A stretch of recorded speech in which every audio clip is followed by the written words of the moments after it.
Vote హక్కు వజ్ర ఆయుధం లాంటిదని విద్యావంతుడినే పార్లమెంటు ఎన్నికల్లో గెలిపించాలని రాష్ట్ర బీఆర్ఎస్పీ నాయకులు జకుల నాగరాజు అన్నారు. కరీంనగర్లోని కిమ్స్ డిగ్రీ కాలేజీలో విద్యార్థులకు అవగాహన సదస్సు నిర్వహించారు. అనంతరం విద్యార్థులతో ప్రతిజ్ఞ చేయించారు.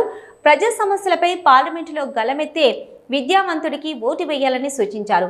కులమత విభేదాలు లేకుండా ప్రజల్లో నిత్యం ఉండే ప్రజా నాయకుడికే పట్టం కట్టాలన్నారు. 18 ఏళ్లు నిండిన ప్రతి ఒక్కరూ ఓటు నమోదు చేసుకోవాలని సూచించారు.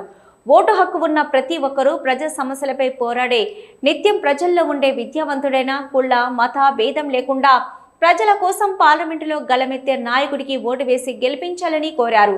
నగరంలోని పలు ప్రభుత్వ, ప్రైవేటు, డిగ్రీ, పీజీ కళాశాలల విద్యార్థులకు ఓటరు నమోదుతో పాటు ఓటు హక్కు వినియోగంపై అవగాహన కల్పిస్తున్నామని చెప్పారు. ఈ కార్యక్రమంలో జకుల నాగరాజుతో పాటు గవ వంశీధర్ రెడ్డి, బండవేణు, సాయి ప్రదీప్, శ్రావణ్, తరుణ్, యశ్వంత్, ఓంకార్, స్వామి, పరశురాం, సందీప్, వేణు తదితరులు పాల్గొన్నారు.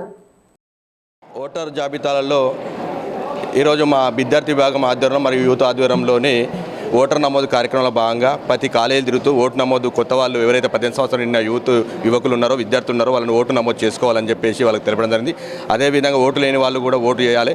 ఓటు ఉన్న వాళ్ళు ఖచ్చితంగా ప్రజాస్వామ్యంలో ఓటేసి ఒక మంచి నాయకును ఎన్నుకోవాలని చెప్పేసి వాళ్ళకి విజ్ఞప్తి చేయడం జరిగింది. అందులో భాగంగా రానున్న పార్లమెంట్ ఎలక్షన్లో కూడా మీరు ఆచితూచి కులం మతం భేదం లేకుండా అభివృద్ధి చేసే నాయకుడిని ఎన్నుకోవాలని చెప్పేసి అలాంటి నాయకుడు బోయినపల్లి వినోద్ కుమార్ గారు అని గత 10 సంవత్సరాల బోయినపల్లి వినోద్ కుమార్ గారు ఎంపీగా మోడీ గారు ప్రధానమంత్రి ఉన్నప్పుడు 5 సంవత్సరాలు వినోద్ కుమార్ గారు ఉన్నారు. అదేవిధంగా 5 సంవత్సరాలు బండి సంజయ్ గారు ఉన్నారు. వినోద్ కుమార్ గారు చేసిన అభివృద్ధి ఏంది, బండి సంజయ్ గారు చేసిన అభివృద్ధి ఏందని చెప్పేసి విద్యార్థులకు తెలపడం జరిగింది. విద్యార్థులకు ఓటు హక్కు ఎంత గొప్పదో, ఓటు ప్రజాస్వామ్యంలో అంబేద్కర్ గొప్ప ఆయుధం మన చేతులు పెట్టిండో ఆ ఆయుధాన్ని మనకంటే గొప్పగా చదువుకున్న వాళ్ళకు ఓటేయాలని, మనకంటే తక్కువ చదువుకున్న వాళ్ళకి కాదని చెప్పి వాళ్ళకి తెలపడం జరిగింది. రానున్న కాలంలో ఖచ్చితంగా ప్రతి కాలేజీ తిరుగుతూ ఒక మంచి నాయకులు ఎన్నుకోవాలని చెప్పేసి వాళ్ళకు తెలపడం జరుగుతుంది. 18 సంవత్సరాలు నిన్న యువకులందరూ కూడా తప్పకుండా ఓటు హక్కు నమోదు చేసుకుని వచ్చే పార్లమెంట్ ఎన్నికలలో ఓటు హక్కు వినియోగించుకోవాలని చెప్పి విజ్ఞప్తి చేస్తూ కరీంనగర్ పార్లమెంట్ పరిధి మొత్తం కూడా అన్ని డిగ్రీ కళాశాలలు, ఇంజనీరింగ్, ఎంబీఏ, ఎంసీఏ అన్ని పీజీ కళాశాలలు కూడా క్యాంపెయినింగ్ ప్రారంభించాము.